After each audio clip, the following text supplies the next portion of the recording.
I forgot this is being recorded. I'm not wearing makeup. Oh God. Well, you look gorgeous Never anyway. mind. Your skin's Thank you. lovely. All right. Thanks. So, thank you for filling out the consultation forms. I just felt it was important just to go a little bit deeper. I think after our first session, it was a great session, but it was playing on my mind thinking, have we got a clear goal here? Do we know what we're working towards? Does Karima even know, like, what is this that she's actually trying to build for herself? Yeah. Obviously, everything we do in life is a creation. We create just based on our thoughts and our feelings. So last session was a really powerful session, I felt, for you, and I wondered how things were going to transpire for you in the days to come. And I think it's been a week, hasn't it, since our last session? I think longer actually, because it was like a Tuesday or a Wednesday, and then so it's been like a week and a half, I think. Okay. That's good. Because I didn't have time to fill in the form. Yes. Yeah, I sort of opened it and I was like, I just can't right now. But that was actually quite a big thing for me, I think, to say to you. Yeah. No. Yeah. I know that even though it's for me.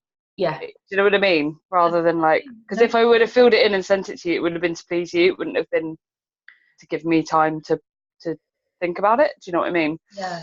So how did you feel saying no and putting a boundary in place? Yeah, fine. Yeah. I've done it. I actually feel fine with it. And I have done it consciously a couple more times since. So I'm trying to be more conscious of when I actually want to say no or put a boundary in place, and then actually do it, rather than go, oh, I kind of want to do this, but I don't have to, and shrugging it off. Like quite a significant one was in peer supervision and group things. I've got quite a good like body scan and meditation thing, and I'm not blowing my own trumpet, but everyone I do this with is like, oh, it's so good, and da da da da. So I get asked to do it a lot, which I love doing, but I never get to experience it then.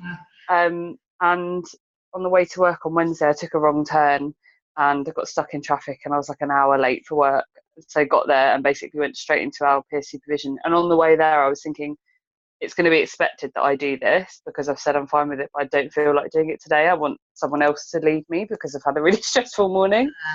So it was like, so does anyone want to? And everyone sort of looked at me, and I was like, I don't want to this morning. And of course, someone else stepped in and did it, and it was really nice for someone else to lead it, really. And even though it wasn't, what I would say and what I would do as such, it was just nice to sit there, and I felt really grounded doing it. Whereas you don't when you're facilitating it, because you have to be aware and you're speaking, so you don't get to kind of go in. So that felt like quite a significant one, because I actually really like doing that for others. So it was hard.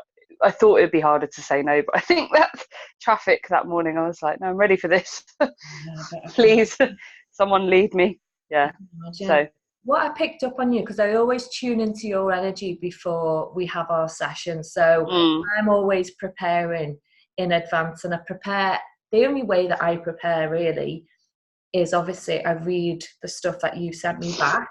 But the way that I prepare is I kind of tune into your energy, and I just kind of get out my own way and allow intuitively whatever I feel to go. And what I feel is that you are now starting to put boundaries in place. I don't know if I'm right, but there's some kind of I can't remember what came up now. Maybe it was a conflict in the area of communication, siblings even. And I know we talked last time about your sister, and I just wondered if that had come up due to that. I also pulled some cards, which were great cards, which were about what you're creating, new beginnings, collaborations with others. It can be around money, but it's a very earthy energy. So it can mean the things that we're getting our hands into, the things that we're building and creating and making manifest, or it literally can mean money as well.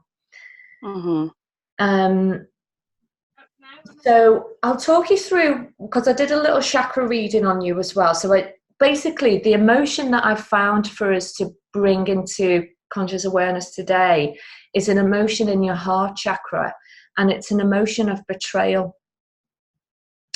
It's an energy, or a stuck energy of betrayal. So I wanted to highlight that to you today, and just to see if there has been anything that's been brought to your attention. This could be an old energy, stuck energy, or is it something that's come up for you recently? Well, not in the conscious world, but since the last session, my dreams are always quite intense anyway. Yeah. But and I think with everything going on with the uncertainty with the house, which is still very uncertain, there's been a lot of dreams about kind of, I think I did dream that my partner just decided he didn't want to be with me anymore, but I also dreamt that I saw him get shot. Oh, wow. And like he died in my arms. Oh, wow. So and he's had similar kind of intense dreams. So we're just both anxious because we're apart. Okay. We're not, I wouldn't say we're a codependent relationship, but we just, when you're like, I just enjoy spending time with you and we're not together. So yeah, there isn't a conscious kind of, actually there was last Saturday, there was a brief moment where my partner had left. He'd been at his friend's house and then he'd left there, and I was trying to get hold of him and he wasn't answering his phone, and I was like, where is he? And they said he'd gone home, and it was just really odd. I had a slight like, where is he? But then that actually turned to me being worried because one of our rabbits had been a bit ill the day before, and we were worried, and I thought, oh my gosh, has something happened to the rabbit and he's not wanting to tell me? So it was a bit, and he'd just fallen asleep, he'd had a nap, that was all it was. But that, it was quite, I just think there's a lot of anxiety at the moment because I've got guilt around not helping care for the rabbits and stuff as well, and we're just not living our life together as we want to be, so it's quite hard. But no betrayal for me. A lot of the clients that have come through, there's been betrayal for them. So maybe I'm over the last week or so I'm like a lot, a couple of them quite severe, so I'm wondering if I'm sort of in that for them.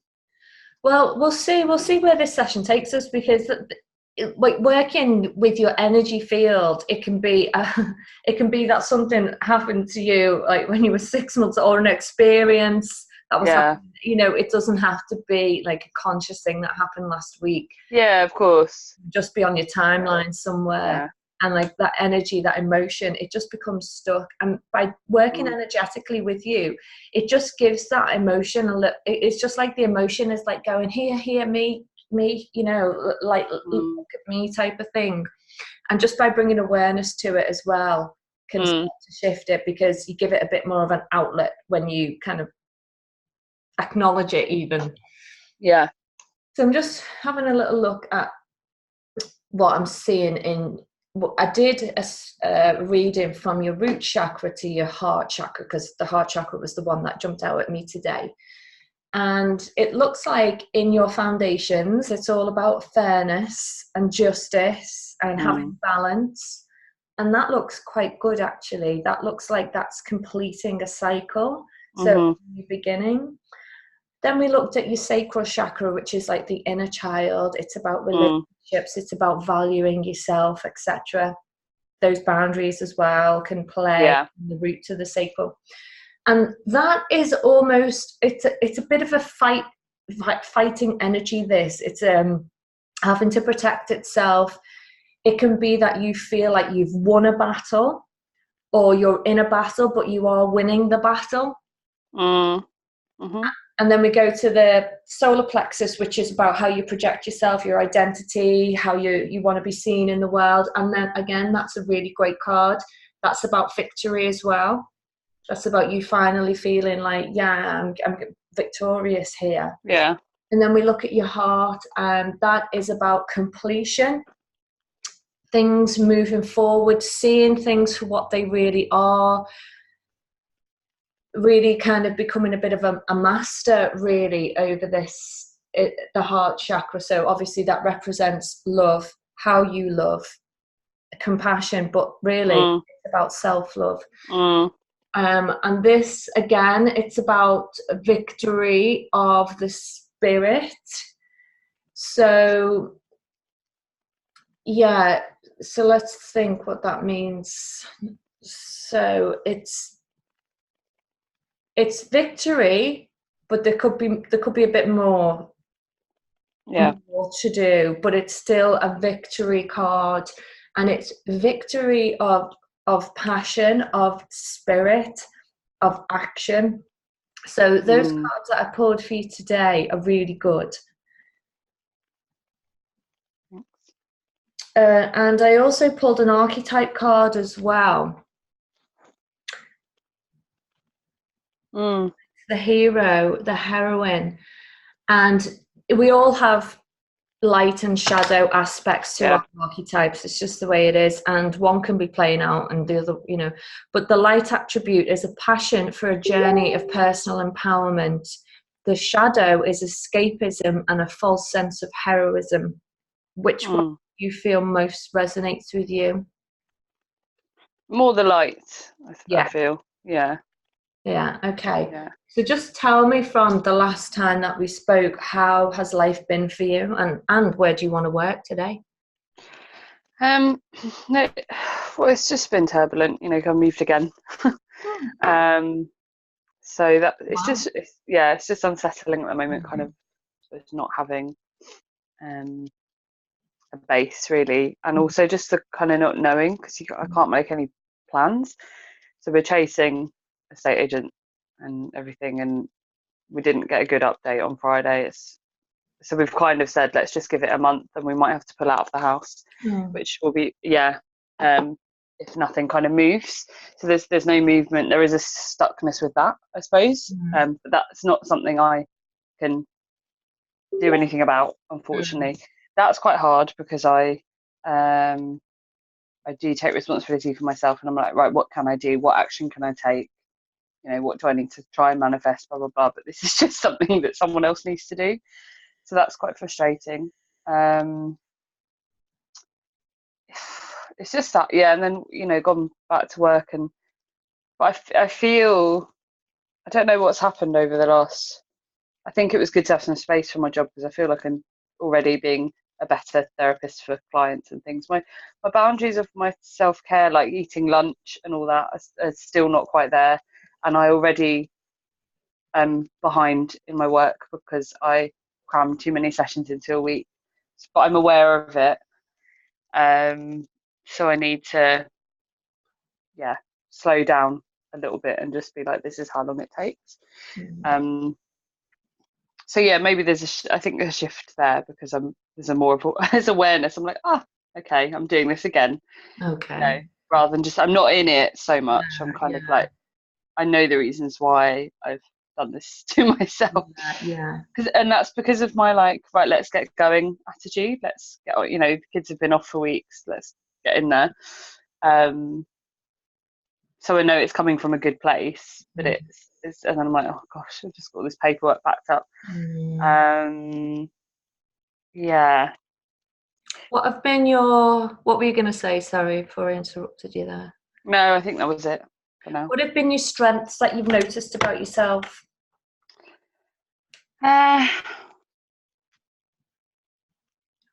think my ability more, as I say, to kind of notice patterns a bit more, and notice when I need something.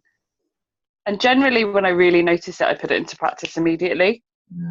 That's the key. Like I say, I don't dwell on it. I go, oh, okay. But it's when I notice, having the time and space to notice in the first place, And sometimes it's not always practical to go, right, okay, I'm just going to not do this paperwork because it still needs doing. So there's still a bit of a negotiation between things I have to do and things I want to do. Yeah.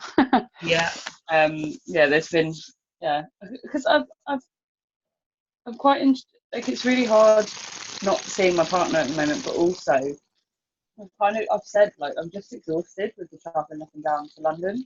It was quite ridiculous for the first couple of months, and I'm quite enjoying on my weekends just doing my own thing a little bit, even though I miss him and the rabbits. But I'm kind of like, well, what we were saying is me going there is not really like us kind of living our life together anyway, because what happens is we exclusively see each other for those 2 days. So neither of us can do anything else with our weekend.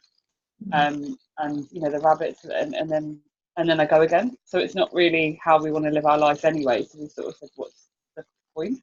We'll see each other in a couple of weeks, So that's actually been quite healthy, I think, me being able to say, rather than being like, no, it's fine, I'll come down after work on a Friday and then I'll get back on, a bit too whirlwind. Yeah, that's what I was doing. Either I was going down or he was coming up most weekends. It's too much, too costly, too just draining. So it's been nice to kind of just go for a coffee with, like last weekend actually was really nice. I took myself for a coffee and read a book. I have not done that. I literally can't remember the last time I did that. 2 chapters.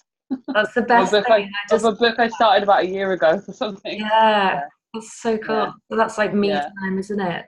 Yeah, I know. So it was nice to do that, I think. So that is coming in a little bit more, and there's a question mark over whether we're going to see each for the next weekend. But I've actually put myself before seeing my partner because it's something I want to do on the Sunday. Because I think I've just got a bit more trust and chill about, well, we are going to spend our life together, and we've got a week together in October in the Lake District anyway, so it's like we'll have lots of time then, and he's obviously fine with it as well, and it's just this weird thing of like we miss each other, but we know that even if we saw each other, it wouldn't be what we want right now. That's what I've been, I suppose, processing a bit more over the last week, and being okay with kind of just doing my own thing in my own time, and knowing that at some point the house will come. Just move your wire, because I think it's just causing a bit of crackling. This one? Yeah. I think. Oh yeah, because it's got the thing. Sorry, yeah.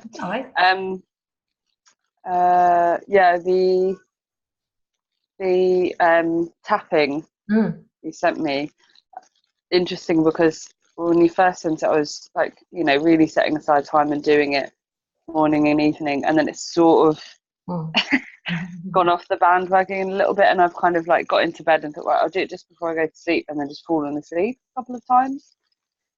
But I'm aware of that. It's not completely out of my mind frame. It's like, and I'll wake up and I'll go, oh, okay. And I've been less forgetful of things. Like I think I said to you, I was leaving like wires in places, or that might have been after I spoke to you, but I was already getting really scatty and kind of fragmented. But I've been less like that over the last week. That's good. Kind of keeping track of things a bit more. So still not really eating lunch, but everything else is. It sounds like you've made some really good choices, to be honest. I'm really quite impressed with the choices that you've made, and they're all about self-care, aren't they? They're all about you putting you first. Wow, if we just give of ourselves all the time, we end up in a heap on the floor. And it's just little changes that can manage our energy. What would you do differently, rather than me saying, oh, what was your weakness? I don't believe it. What would you do differently next time? I think I'd like to set aside more of a specific time to do the tapping, and to just have some downtime, but reflection downtime every day. I think that's what I'm working towards. I think I said to you when we first spoke that I was at the point where I was just about having 1 minute meditation a day, so but I think the tapping thing is helpful for me because it's giving me a purpose to have that time as well. And I've just been generally quite spiritually reflective the last couple of days because of the moon and everything, and also everything that's going on astrologically. And yesterday was my mum's birthday and my nan's death day. So she died on my mum. So I've been kind of reflective about, I suppose, just kind of stuff. So just that's what I want to work towards, building that into my day somehow. Okay. Whether that's getting up earlier, or I think of an evening is probably better, to be honest, because I just can't in the morning. I just don't like early mornings. Okay. That's fine. So yeah. So before I ask, like, where do you want to work today? Like, what are the first thoughts that run through your head when you wake up? First one is, what time is it? And then the second one is actually usually how much time, like how much do I have to rush to get ready? Yeah. Like, do I have time to, like, a couple of times this week I've woken up before my alarm, and it's been nice to just lie there. But then I've sort of lay there, like, almost like, oh, I really don't want to get up, and then I end up rushing anyway, which is a self-sabotage thing. Because I'm comfortable, I don't want to move, but then I know ultimately I'm going to have to get up. You know what I mean? Yeah. So yeah, we've all been there. So I've forgotten your question already. What did you say? Sorry. So how do you feel in the morning? Oh, the first thought waking up. Yeah. So it's that, really. It's kind of a bit, how much time do I have? Sometimes it's, how do I feel this morning? But most of the time, if it's a work day, it's kind of like, okay, when I start How kind does of. it make you feel? That what comes up in, well, what bubbles up inside you? Is it dread? Is it panic, anxiety? Well, I feel a bit, it's dread, really, because and I don't want to dread it, because I think, but then also I think a bit of dread is all right, and it's better that I do dread before, so that the dread has moved by the time I see clients. Mm-hmm. You know, and it has usually. No, it has. What's the dread related to? Just how exhausted I know I'm going to be at the end of the day. It's an exhausting job. Wow. Yeah, so it's not great, and I don't. Yeah, I don't know. I don't. I'm still trying to put my finger on what I can actually do. There is more I can do, I'm sure.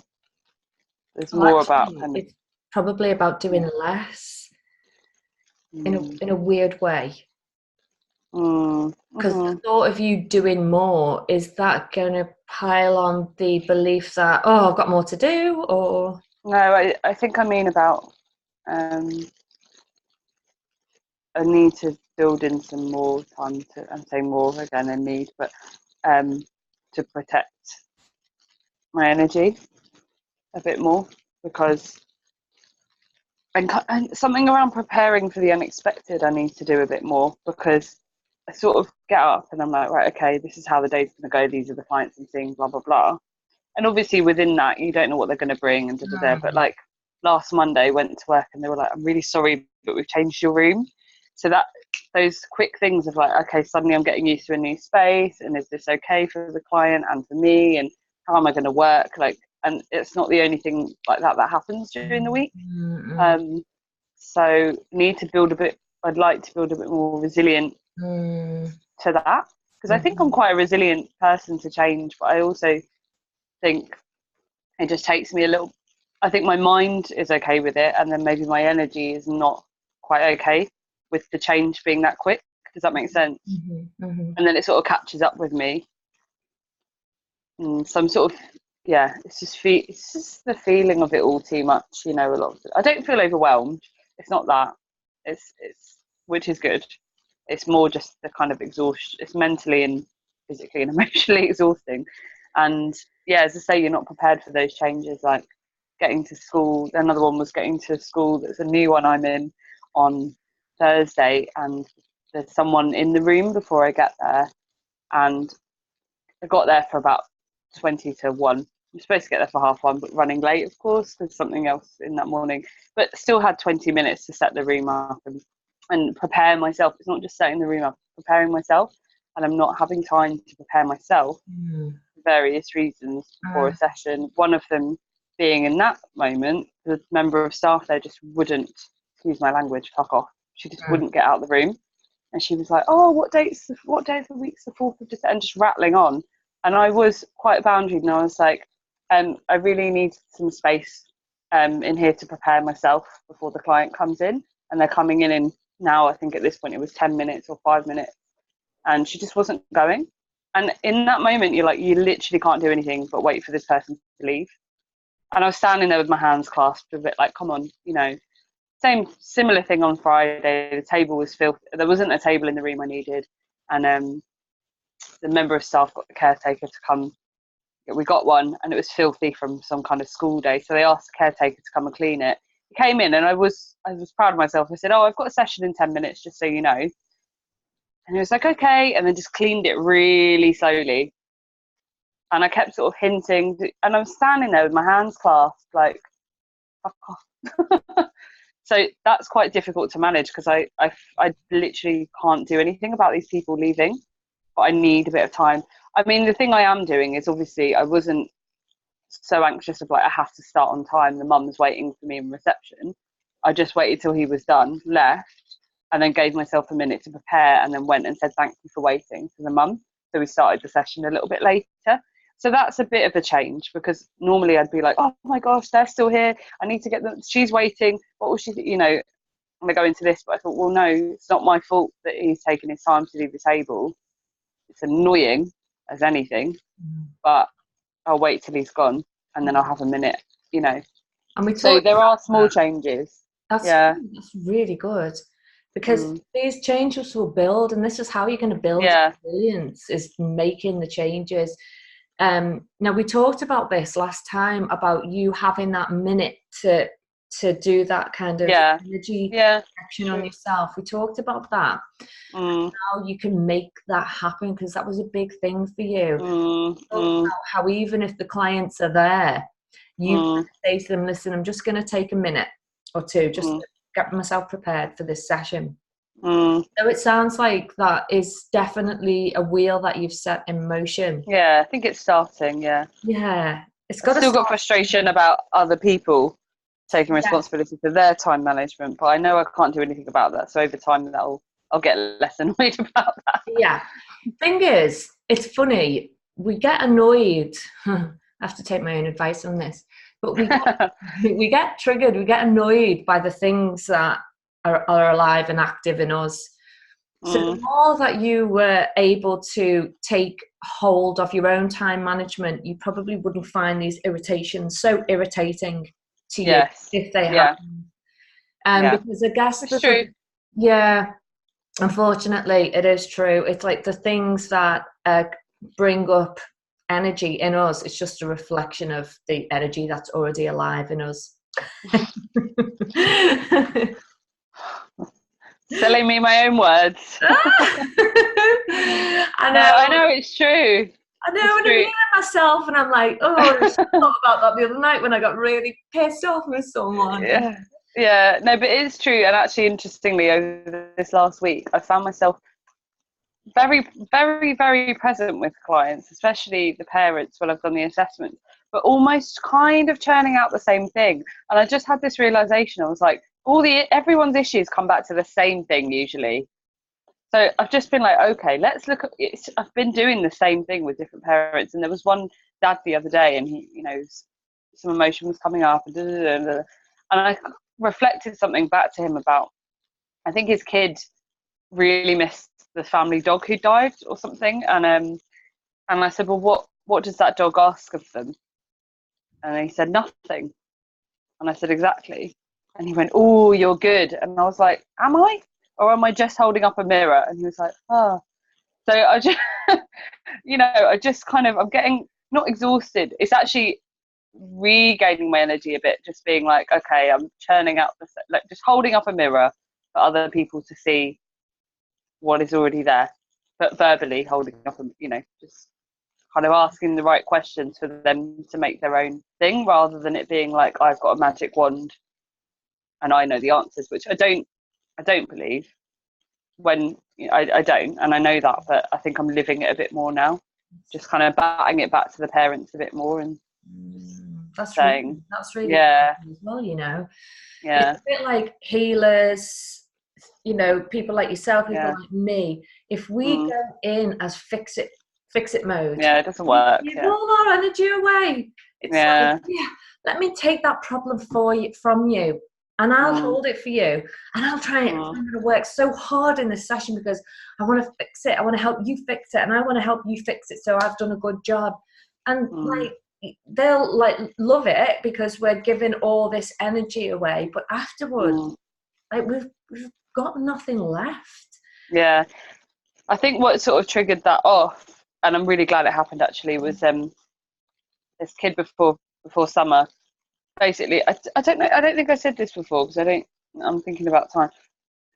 She'd gone away. That mum had got. It was all like a tick box case of like schools have gone everywhere. Everything's great. See you later. And then did I say this before? I can't remember. Anyway, and then I saw the teacher because I've started working with a different kid in the class, and I said, oh, stepdad called and she's right back where she was. And I just went, oh, okay, well, I'm not reopening the case.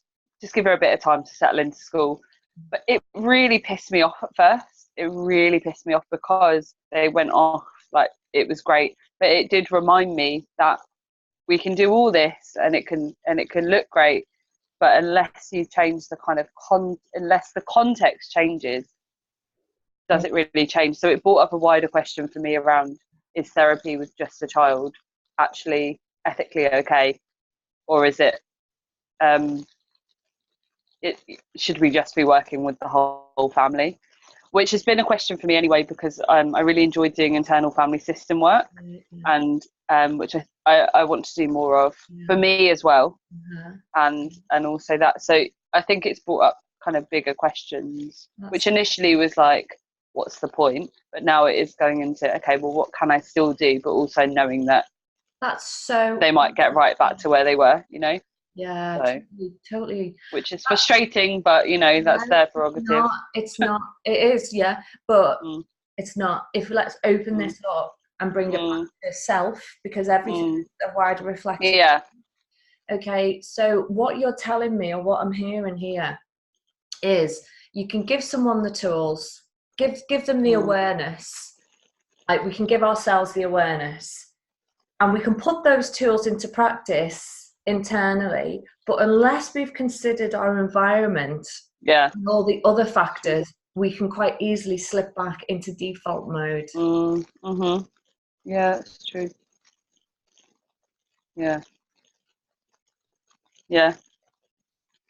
I'm just saying, yeah. So with yourself and your environment, how does that reflect back to you? Well, I think probably part of the exhaustion over the last week is because I'm sort of trying to make these changes happen, but I haven't got the environment that I would like to be in for that to happen from. So it feels harder. It's happening, but it feels harder. Yeah. Than it probably could. Yeah. Yeah. So in the case of the child, if her environment had been considered, or some strategies put in for case scenarios that might trigger her in her environment, obviously I'm talking about the child, but I'm talking about you. Yeah. Like, what does that bring up to you? Because your environment is really important, because you kind of you can flourish or sink in your environment. Yeah. And when you say you're waking up in the morning with a feeling of dread, how is that then creating the best environment for yourself? No, I know it's not. I'm aware it's not. Yeah, my brain just starts going like, okay. Of course, it's on an automatic system, isn't it? And I know what it's like to wake up with that feeling every day. And I know what it's like to wake up with the opposite of that feeling as well. And I have had that as well. Yeah. That's not to say your day goes perfectly just because you wake up feeling, I've got this. Yeah. It's a good start though, isn't it? It's a good start. And it also kind of gives you a bit of a kind of oomph to know, I can handle this. I can handle that caretaker taking his time. I can handle that annoying teacher when she comes in, she won't fricking leave the room. Like, I can handle that because I know that I'm going to get environmental triggers. But I've given myself these type of strategies that when that happens, this is what I am going to do. Yeah, I think it's already there. It's just building it a bit more, as I say, because there were, with both of those, the teacher and the caretaker, I kind of could just kind of stop and I just breathed and sort of grounded myself a bit and was like slightly pursed lips probably, but you know, so I think, and I've also been more conscious of, someone told me this, I don't think it was you, I've known about this, about putting your hands in front of your kind of sacral and root chakra to protect that area a bit if you're around someone that's a bit draining.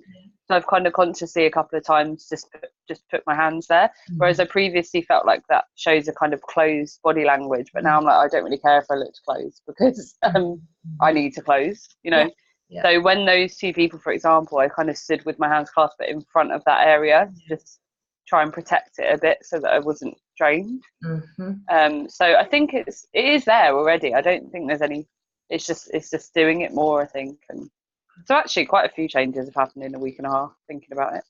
I hadn't really realised. Exactly. It's important that we kind of do this self-reflection and go, actually, what have I done really well this week? And like, where have been the kind of learning in that for me? And what can I improve on for next time? So what do you think is the most important thing to work on now then? I still don't really know, because I feel like I'm doing it all. I don't think there's anything else to add in.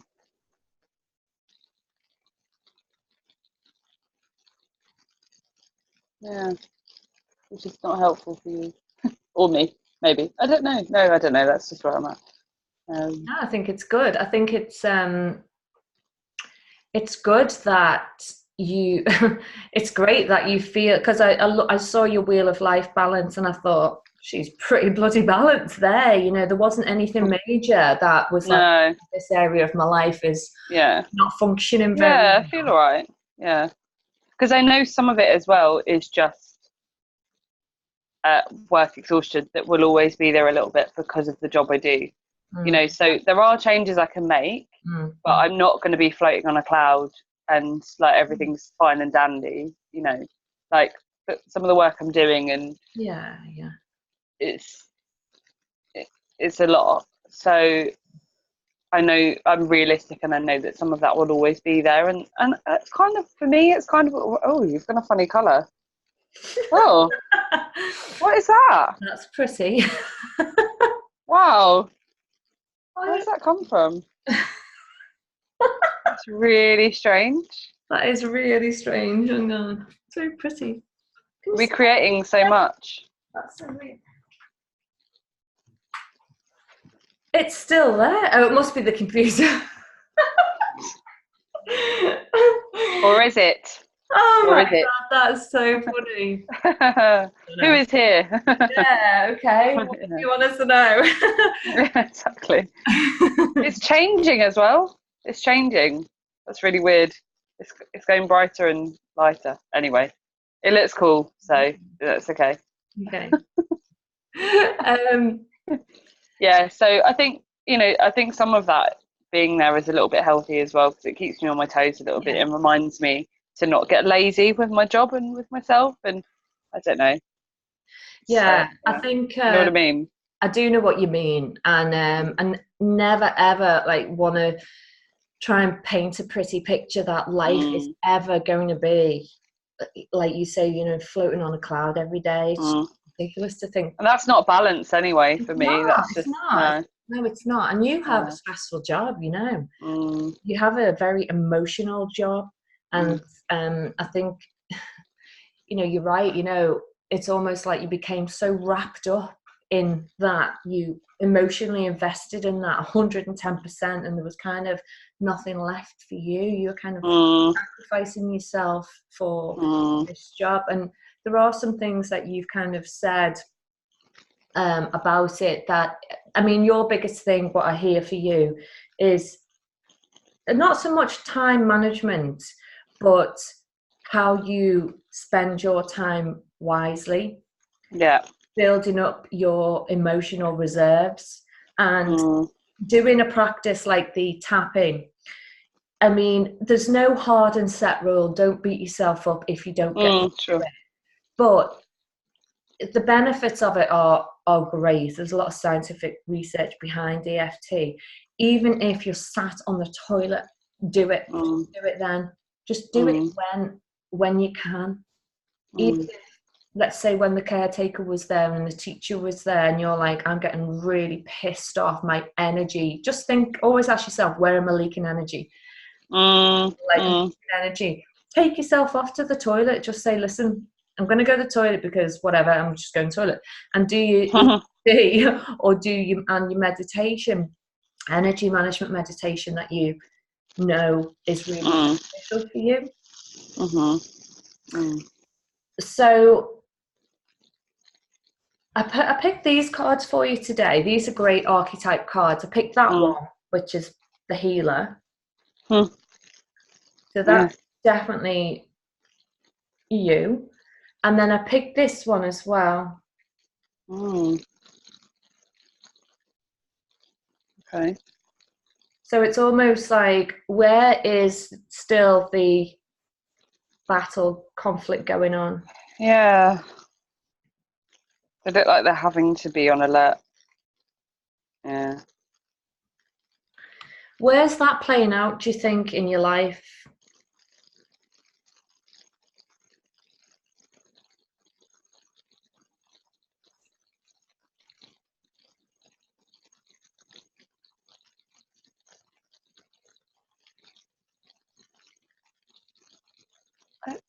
Over the last week, I don't feel like. So I don't feel like there's a major thing that I can pinpoint. Of little things sometimes, like the driving and that. Just getting stuck in traffic. I did beat myself up a little bit about that because I took a wrong turn and I was like blaming myself and blah blah blah blah. You know, having to kind of, I suppose.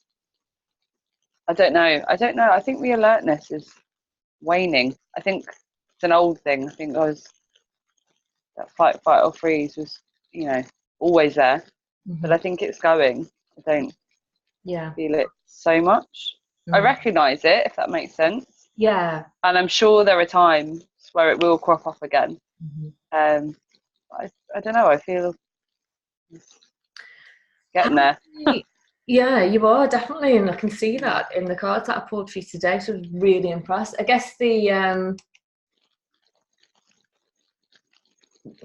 I'm really happy with those cards. Like the sacral chakra, the boundary, the relationships with others. That's where we can leak our energy a lot.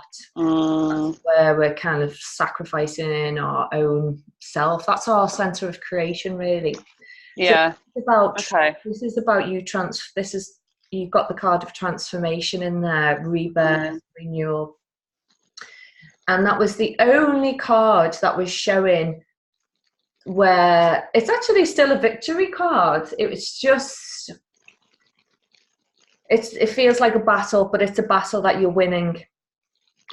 I mean, the thing I would say that it's probably most related to is still sort of relationship with my mum, and which kind of ebbs and flows, comes up and then goes down again, because I don't want to be pessimistic, but I don't know how much more kind of resolving I can do with her. I think we're just at a point now where we just know we're really different and we're not ever really going to be on the same page, and that's kind of okay. I'm still trying to manage not so much the boundary, but it seems like when we talk, we've got if there's something we to specifically to talk about, it's fine. Like she needed some help with something, so and she's going on holiday and blah blah blah. She called me last week because she was going on holiday and she still had me down as the next of kin, and all of that, so gave me all the details. So when it's like a task, our communication's fine, but I haven't seen her in a while, and I do still feel a little bit stuck with her, because if she wasn't my mum, I just wouldn't see her. I just find her energy really toxic and really draining. I do. But I have done a lot of work on kind of why that is and da da da da. But yeah, so that's still kind of tricky. But I guess that's why it was on my mind about yesterday being my mum's birthday and my nan's death day, and that kind of ancestral thing that went down the line. But again, I have done work on that in my ancestral healing practitioner training, and an issue of the heart came up, and when we went into kind of the meditation thing, my nan was there straight away, and she grabbed me and she said, "It's really important you go and tell your mum that I always love her, and I always have." And then she like had a chat with me, you know, and was fine. And so I went and delivered that message. So I actually don't feel it's a thing with me and my mum. I think it's a karmic thing with my nan and my mum still. I don't know if I mean karmic. It's a thing. It's an energy thing there. Yeah. That my nan is kind of trying to communicate with me to heal. Yeah. But when I delivered this to my mum, she was really receptive, and I saw a really different side to her, and quite a few things make sense. It was a great healing day. Yeah. And then it sort of just slipped back into the normality, and it's like that's because she's not putting in the work on her side. So it's that can be quite draining, because I've seen the potential of how it can be healed, and I was quite amazed by all that, you know, because my mum, when I delivered this message, my mum said that not long before my nan died, she visited her in hospital, and my nan had tried to say, "I love you," and my mum said, "I don't believe you." So they, you know, and then as I say, my nan died of a heart attack. Come on my mum's birthday, like come on, you know. So it never got healed. She died 15 years ago. But it's frustrating because I know that it's something on my mum, and I don't think it's going to get healed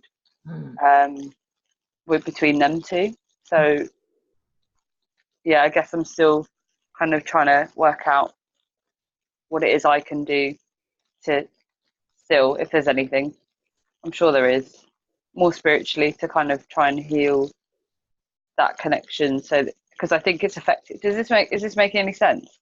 It is. And what I want to ask is, what was the relationship like with your mum and your nan? Obviously it wasn't great. Well, no, my mum felt that my nan favoritised my auntie over her. And they had a big falling out one Christmas, actually, with me sort of in the middle. And it was really weird though, because my nan and I have we're very strongly linked. I think we had really similar sense of humour, really dry sense of humour, quite brash, and my mum found it a little bit like, you know, disconcerting. She didn't quite, I don't think she enjoyed it, you know what I mean? Yeah. And it's weird because I'm not really into photos and that, but I've got a really lovely picture of my nan in the 50s in a bathing suit, you know, just looking really carefree, and I've got it in a little frame. And I tend to always have it out with crystals, but unconsciously I just do it. So I've always kind of felt she was with me, even though she died when I was 14, so I didn't have that much in my life in that way. But I think we're linked in some kind of energetic way, my nan and I. And so, so I feel like my nan is probably still trying to heal this through me, and that's why it's exhausting.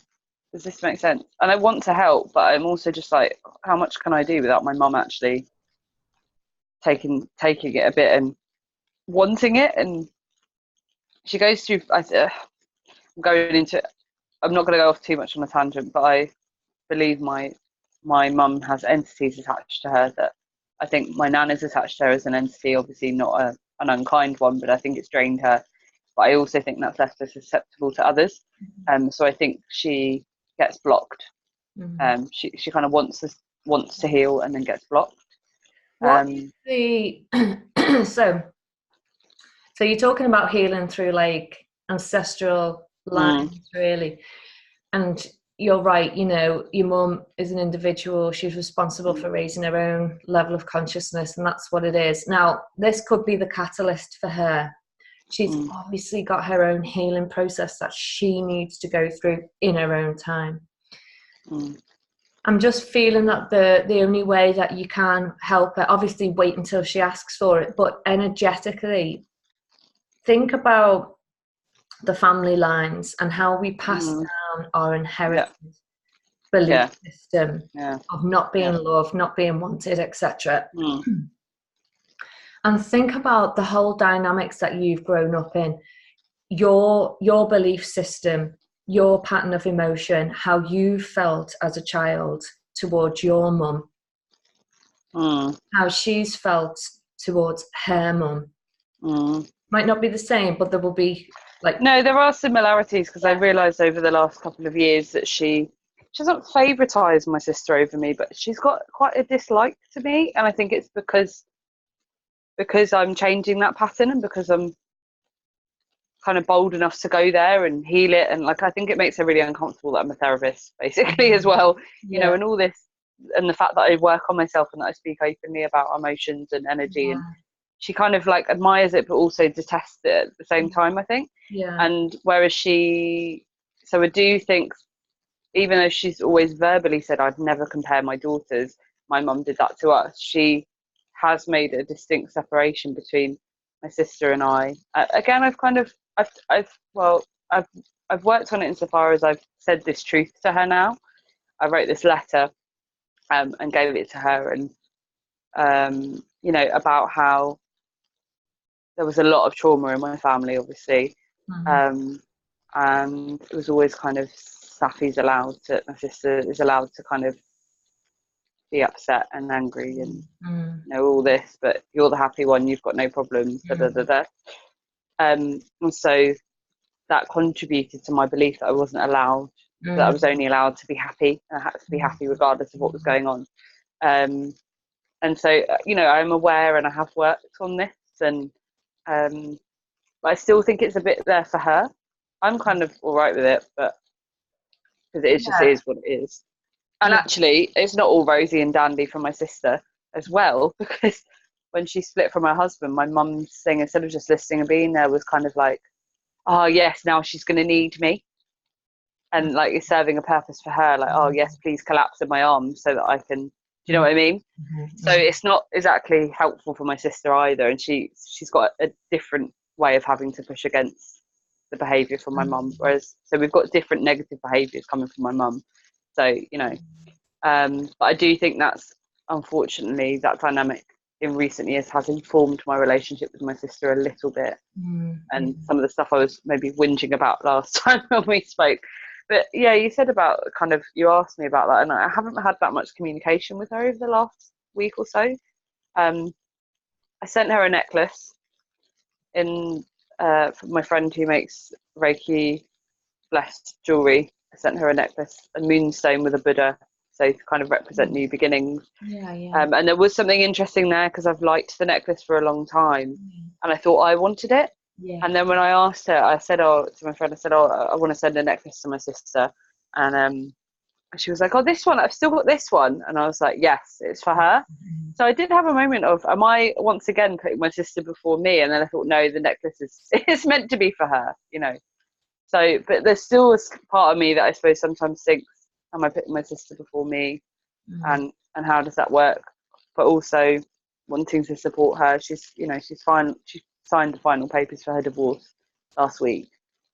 So I know she's going to be in another layer of transition. But I haven't had that much contact with her. I've just checked in now and again, and I guess we'll have a call next week. So I've not been worrying about her. I've just been letting her know I'm there, which is a nice shift, maybe. Yeah. To not be so drained. Yeah. I don't know. Yeah.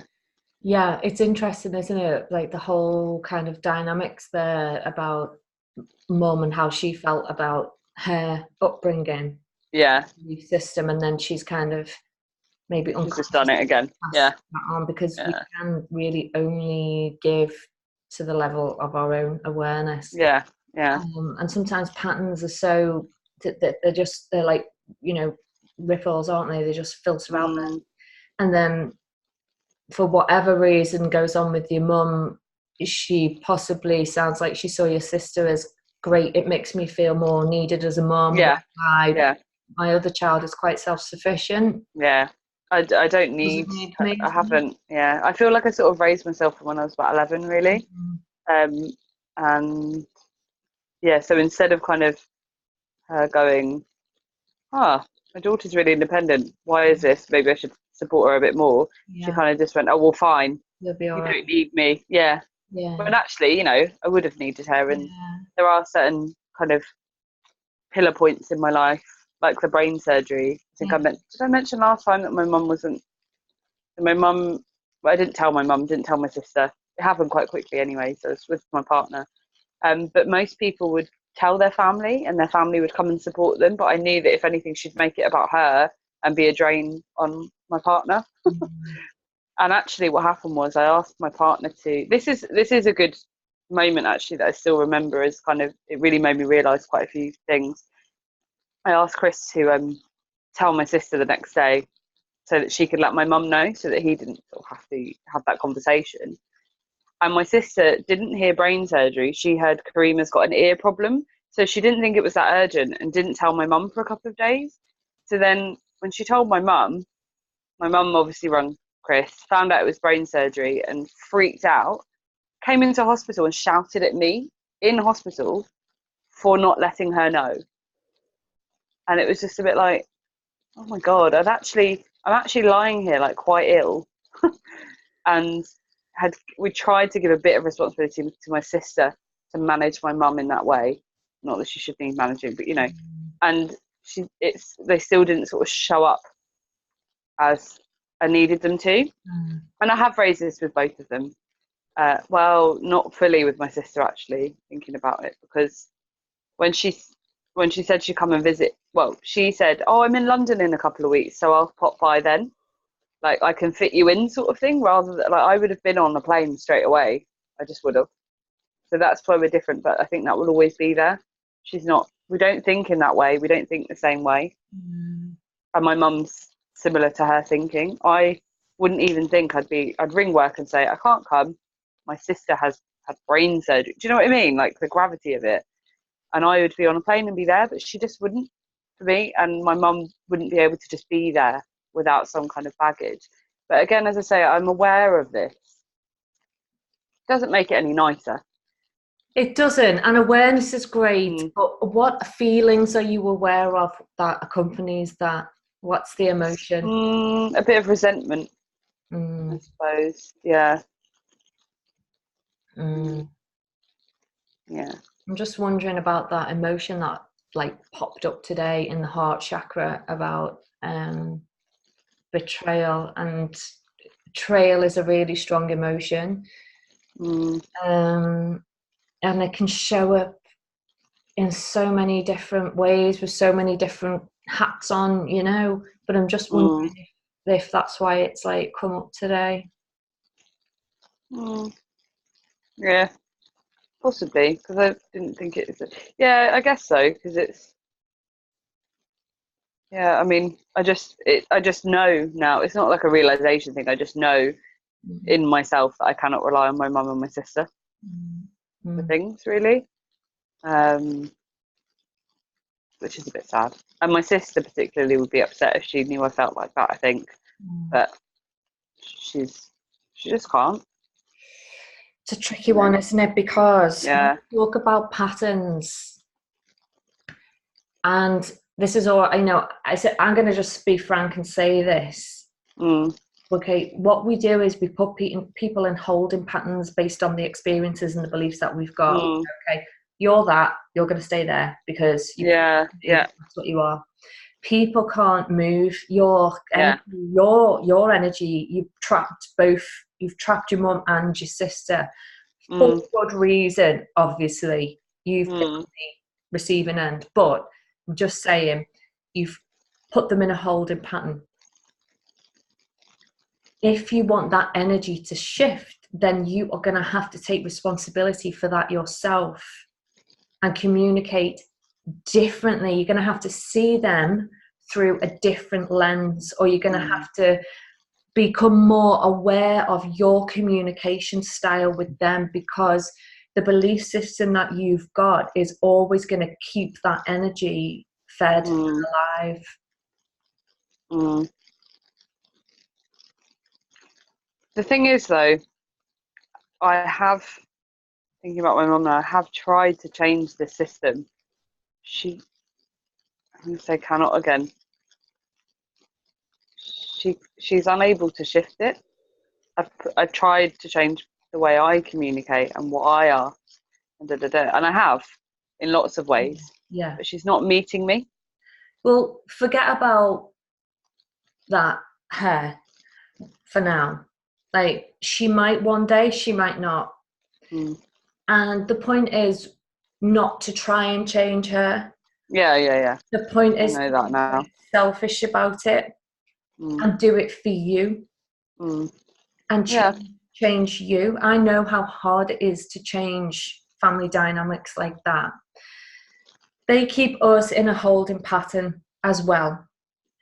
And it very can be quite tricky and hard work to break out of it, because we have such strong beliefs that we need their acceptance, we need something.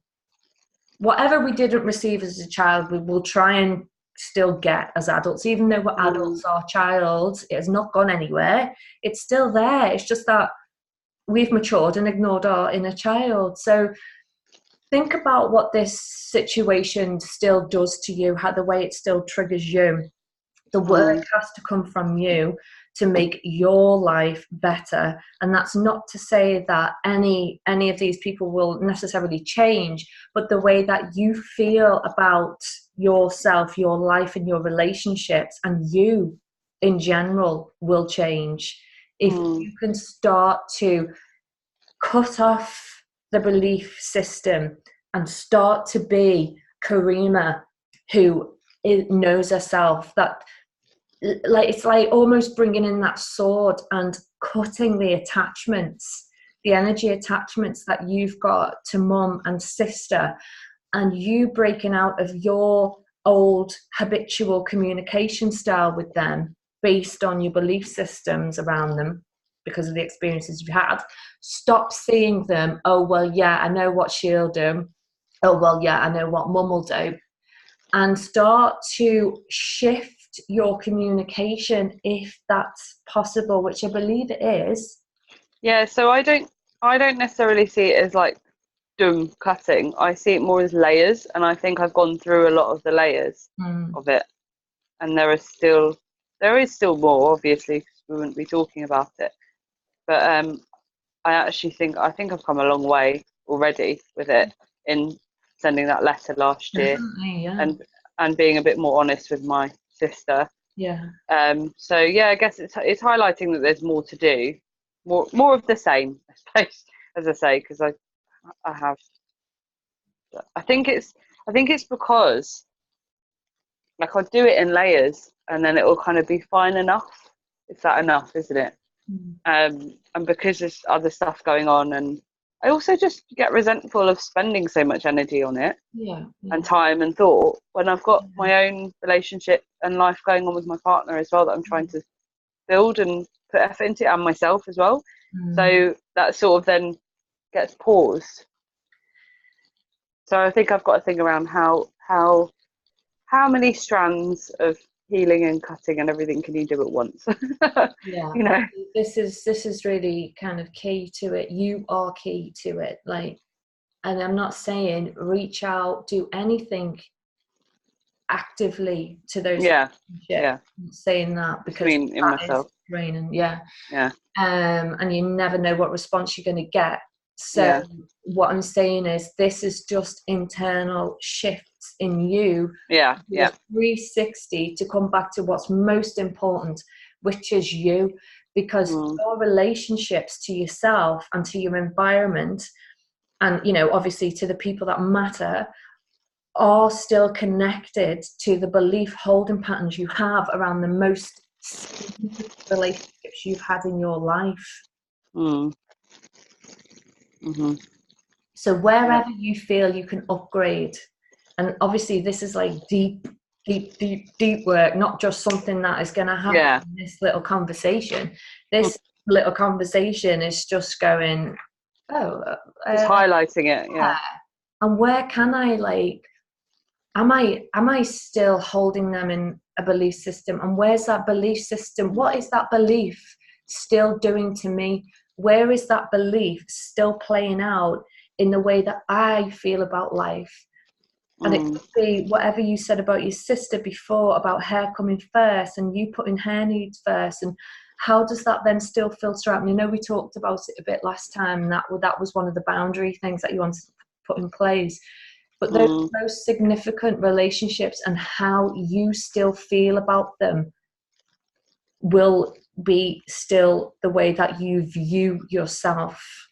Just saying, there might still be even some amazing shifts that can come through you acknowledging this more. So I'm just jotting some things down. I'm not ignoring you. No, I know you are. That's absolutely fine. Just for an example of this in my own life, this happened to me quite recently. And I was recognizing it for a while and was working on breaking free of it. When I was in the company of my parents, I resorted back to the child. Sure, yeah. And I was like, right, okay, this is not good for me. This is not helping me break free, blah, blah, blah, blah, blah. Doing little bits of work, thinking, okay, what is the holding pattern here? When I'm in the company of these people, how do I feel? What am I telling myself? What emotion is running through me? Like, and came to me that it was about self-acceptance, having to impress, etc. Not being validated for me. And that was quite a painful thing. And I can do nothing to change them. Sure. Absolutely nothing to change them, because people are brought up in their own energy patterns and they are stuck if they do not want to upgrade their level of consciousness. And considering their era, you know, that's fine. I get it. So if I can't change them, but I want to change the way I feel, then where does the change need to come? It needs to come from me. And me upgrading my level of consciousness so I don't feel this when I'm in their company. Something happened, conversation happened, I was able to say a few things, and that person thankfully had a shift in their level of consciousness, and something quite amazing happened that I didn't ever expect. But first of all, I mean, it brought up a lot of stuff, loads of stuff in me, loads of emotions, lots of tears, like lots of self-deprecation. I could have gone on a downward spiral with it, but I literally wrote all the stuff that was being triggered in me, and on the other side I put the stuff that was true about me, about how good I am, loyal, good mum, blah blah blah blah blah. And I thought, okay, your brain lies to you because of your beliefs. These are the facts. These are the things that I own about me, and that's the stuff I'm going to tune into. So it's all about you, unfortunately. Like, no. And I know you know that anyway. And I'm just sharing that so you kind of understand that I'm not just sitting here preaching, going, oh, well, it looks like you've still got a holding pattern going on. I'm saying, this is actually something I've experienced myself. And if you want to have that up level in your own life, up level of consciousness, it's about sitting with these like family dynamics and going, where am I still being held captive?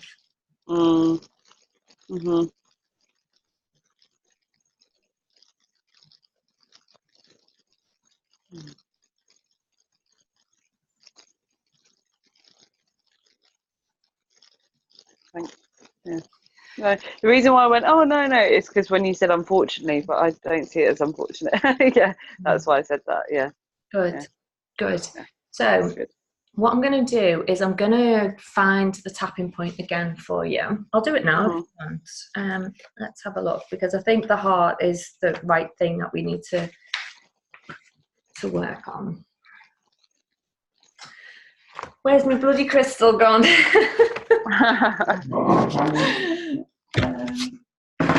it is. Okay. How are you feeling, by the way? Obviously, we've just opened up a bit of a thing there, but I'm okay. Just reflective. Kind of getting to the point I need the loo. Okay, no, we're going to end now. Which I know is good at the end of talking about these things as well, isn't it? Okay, let me find what the tapping point is for you. Okay, what should we... Okay, so it's the karate chop point, they call it, on the hand. Yeah, so the one I had before as well. No, you can move on from that one now, or still build it in if you feel... No, but it was still the karate chop I had last time as well. Right, okay, we'll keep going. This is this. And it was, I let go of the old, I released past That's memories the of same fear. one. Yeah, Okay, I couldn't all right, remember. so just keep doing that. Okay. Keep doing that, yeah. Keep doing that. Okay. A good thing is to tap on the thymus point as well. Just Yeah. this is where you get that going. Do the hands crossing, bring... Yeah, and then do that tapping point. So keep doing that, because it's obviously saying, yeah, that's the thing that's going to... Okay. All right, I'll let you go, my love, and I'll contact you again via email, okay? Yeah, that's great. Right, I'll be in touch with you over the next few days anyway. Lovely. Thanks very much. Have a good Sunday. You too, babes. Bye. Bye. Bye.